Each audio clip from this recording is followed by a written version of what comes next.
we go. Proceed on to runway 33, 916 Engineering.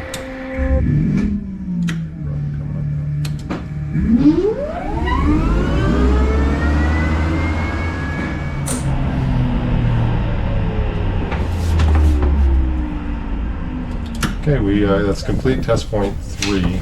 Clearly, I had to use a little braking gear around the corner and handle the crosswind there. What did you all see for brake temps on those?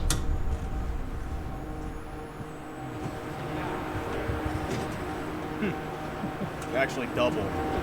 No shimmy, but then on the taxi back fighting the crosswind, both brakes just blew out. So we need to jack it back up and investigate.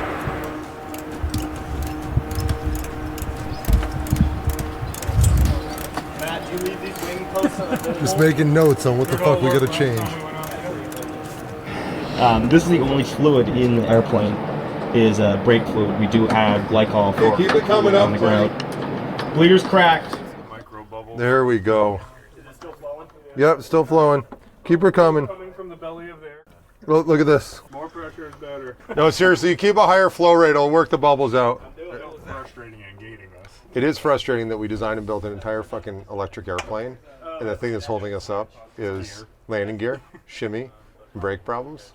Like, that should be easy. But the reality is we got to be world class on structures and all the systems, and then we got to be best in the world on the things that we're good at, which is electric propulsion, batteries, and controls.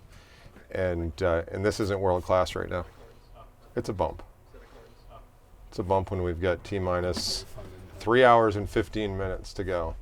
And we're fucking bleeding brakes. And by the way, this is coming out clean. Give it a couple more pumps. Just give her the beans, Teddy. Just let her go. Find out.